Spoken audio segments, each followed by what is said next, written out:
নমস্কাৰ, মই কমল বৰা কমলগ্ৰ অন্যটা ভিডিঅ'লৈ আপোনালোকক স্বাগতম জনাইছোঁ। পোনপ্ৰথমে আপোনালোকক সকলোকে আগন্তুক ৰঙালী বিহুৰ ওলগ জনালোঁ। নতুন বছৰটো যাতে আপোনালোক সকলোৰে ভালে যায় তাৰে কামনা কৰিলোঁ। আহকচোন ভিডিঅ'টো আৰম্ভ কৰোঁ। আজি আমি আমাৰ ফাৰ্মত কলমৌ শাক ৰোপণ কৰিম বুলি ভাবিছোঁ। গতিকে কলমৌ শাক কি পদ্ধতিত ৰোপণ কৰা হয় ভিডিঅ'টোৰ জৰিয়তে আপোনালোকক জনাওঁ। পোনপ্ৰথমতে আমি লৈছোঁ এয়া লাল টিৰ কোম্পানীৰ এইটো কলমি শাক বাংলাদেশী। তাৰপিছত আমি প্ৰথমতে আমি এনেকৈ ধুনীয়াকৈ এনেকৈ ভেটি বনাই লৈছোঁ। বেছিকণ নিদিওঁ আৰু অলপমান দিম। তাৰপিছত প্ৰথমতে লৈছোঁ এয়া আমি চুপাৰ লৈছোঁ। চুপাৰটো আমি এনেকৈ ধুনীয়াকৈ সিঁচি দিম গোটেইখিনিতে।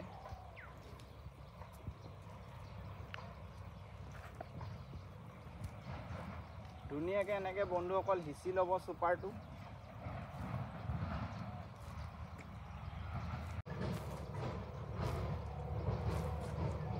এনেদৰে বন্ধুসকল ধুনীয়াকৈ আমি সিঁচি লৈছোঁ পোনপ্ৰথমে।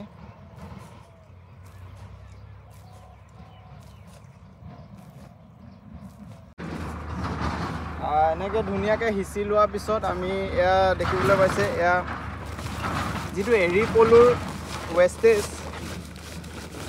প্ৰায় ভিডিঅ'ত আপোনালোকক দেখাই আছোঁ আমি। এইটো এটা ধুনীয়া বহুত ধুনীয়া এটা সাৰ হয়।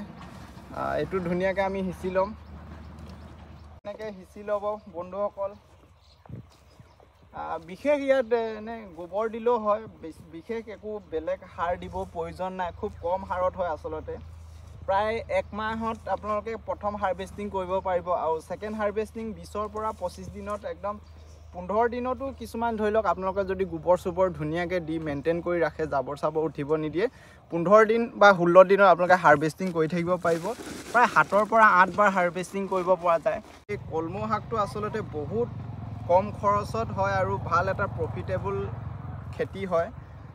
এইটো পানীটো নমৰে আচলতে, শুকানতো ধৰি লওক ইমান ওখ ঠাইটো হয় মানে ধৰি লওক ভালকেই হয় আৰু অলপমান পানী দি থাকিলেই হ'ল। কোনো মানে বিশেষ হেৰি নাথাকে আৰু ইয়াত সাৰ চাৰ বৰকৈ দিব নালাগে, মেডিচিনো মাৰিব নালাগে। খালি পোক চোক লাগিলে অকণমান আৰু নৰ্মেল পোকৰ দৰৱ মাৰি দিলেই হয় আৰু। এনেকৈ ধুনীয়াকৈ আমি দেখিছে বন্ধুসকল দি ল'লোঁ। প্ৰথমতে চুপাৰ দিয়াৰ পিছত হেৰি কৰিলোঁ। তাৰপিছত এইখন দেখিবলৈ পাইছে হুইল, এইখন আচলতে হুইল বুলি কয়। অন্যথা যদি হুইলটো নাথাকে আপোনালোকে এনেকৈ কোৰখন লৈ পিনে ধুনীয়াকৈ কোৰ মাৰিব পাৰে। কোৰ নহ'লেও আমি অলপমান চলাই মানে মিক্স কৰি দিম আৰু।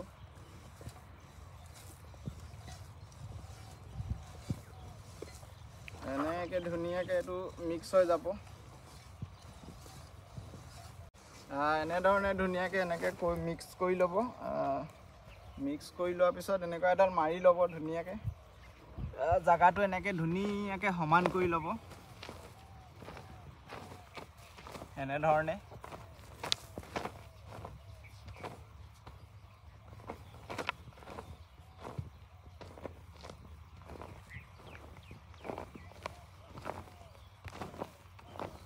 এনেধৰণে ধুনীয়াকৈ সমান কৰাৰ পিছত ধৰি লওক এডাল মাৰিডাল দিয়ে চিধা আছে এডাল, এনেকৈ অলপ দ কৰি দিম। ধৰি লওক ½ ইঞ্চি মান আৰু। এইটো 4 পৰা 5 আঙুল দূৰত এনেকৈ ½ ইঞ্চিকৈ অকণমান গাঁত কৰি দিম। অলপ কেমেৰা পাৰ্চন অলপ ওচৰৰ পৰা দেখুৱাই দিয়া। এনেধৰণে কৰি দিম। তাৰপিছত আমি বন্ধুসকল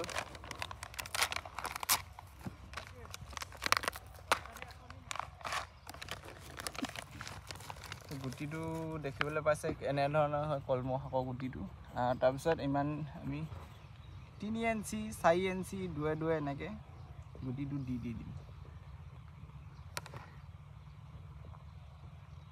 অলপ ওচৰৰ পৰা দেখুৱাই দিয়া। দেখিবলৈ পাইছে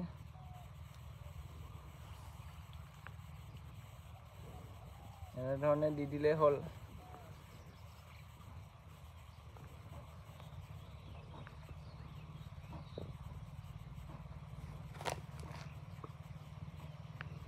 এনেকৈ ধুনীয়াকৈ দি লোৱাৰ পিছত এই মাৰিডাল দিয়ে এনেকৈ সমান কৰি দিলেই হ'ল আৰু।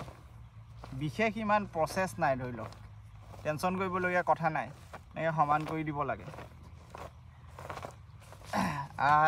এটা কথা কওঁ কৃষক বন্ধুসকল, আমিনো কেলে ইমান ধৰি লওক টুকুৰিকৈ অলপ অলপ খেতি কৰি আছোঁ? কাৰণটো হৈছে আমি মাৰ্কেটখন ল'ব লাগে। আমি নিজে যদি চব প্ৰজাতিয়ে যদি খেতিসমূহ কৰোঁ তেতিয়াহ'লে আমি ধুনীয়াকৈ মাৰ্কেটখন ল'ব পাৰোঁ। আৰু এটা বেপাৰী অহাৰ লগে লগে ধৰি লওক আমাৰ খেতিলে প্ৰত্যেকটো যাতে শাক আমি দিব পাৰোঁ, এজন বেপাৰীক যাতে একেটা জেগাতে আমি হেৰিটো ফুলফিল কৰিব পাৰোঁ, তাৰে আমি প্ৰচেষ্টা চলাই আছোঁ। আপোনালোকেও কৰক। এটা শস্য আচলতে বাছি লৈ অধিককৈ কৰোঁ, কেতিয়াবা বতৰ অনুকূলৰ ফলত শস্যডৰা বেয়াও হ'ব পাৰে।